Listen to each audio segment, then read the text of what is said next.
I'm sitting in front of the stone sofa in the new hall at Ramana ashram.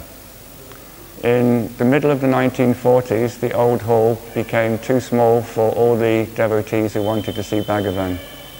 As a temporary measure, a coconut leaf structure was built outside. During the day, Bhagavan met with devotees there, and at night time he would go back into the old hall and sleep there. While this was going on, there was a very large construction going up on this side of the ashram. In 1939, Bhagavan had given the go-ahead to build a large Samadhi temple over the remains of his mother, and adjacent to that it was decided to build a large hall that Bhagavan could move into, which would accommodate far more people.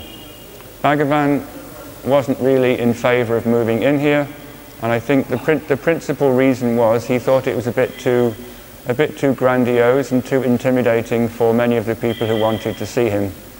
His first reaction when he came in and was shown where he was going to sit was not, "What a nice new building you've made for me," but where are the squirrels going to get access? How are the animals going to come and see me in this place?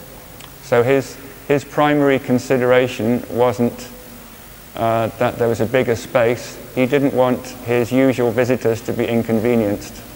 He also mentioned that in the old hall, which was far more cozy, anyone could come and see him and nobody felt uncomfortable to walk in. He said, "This feels like a big palace, it feels like a big temple. Poor people will come and they'll be too intimidated even to set foot in here."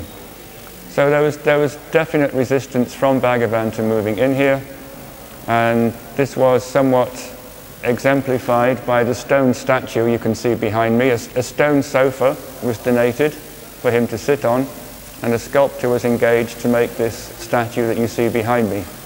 And when Bhagavan heard about this and was asked to model for the statue, he laughed and said, let the stone Swami sit on the stone sofa. So I think he really didn't particularly want to move in here, but with some reluctance in 1949 he was finally persuaded that this was the most practical building in the ashram where he could meet devotees and give them darshan. So he sat on the sofa behind me from probably beginning of 1949. The Kumbhabhishekam of the Mother's Temple was March in 1949. So I'm guessing this particular building was completed about the same time, and Bhagavan would have moved in here about March 1949. Towards the end of 1949, Bhagavan became so feeble that he moved into what is now called the Samadhi room, which is about 10 yards away from the entrance to the new hall. He would sleep there at night. His bathroom was adjoining the room that you can see over there, and he would walk the short distance to the new hall 2 or 3 times a day to give darshan to all the people who were inside. So this step proved to be the last straw for public darshans in this hall. When it was no longer practical for him to clamber over this step by himself, it was decided that he wouldn't come here anymore and that he'd go back to the Samadhi room where he spent his last few weeks and give darshan from inside the Samadhi room to people who were walking past on the outside. This hall was constructed in stages starting about 1939 until it was formally opened by Bhagavan in 1949.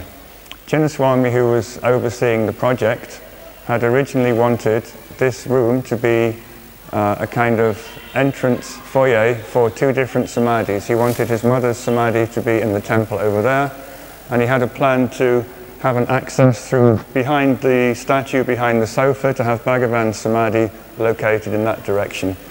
When Bhagavan passed away, the majority of devotees were not happy with this arrangement. They thought Bhagavan should have his own samadhi, and it shouldn't be seen that his samadhi was a kind of side temple to the mother's samadhi. K.K. Nambiar, who was the ashram engineer at that time, has written that he had a dream on the day that Bhagavan passed away, in which Bhagavan himself had pointed to the position where he wanted to be buried, and that particular site is exactly where Bhagavan is currently interred.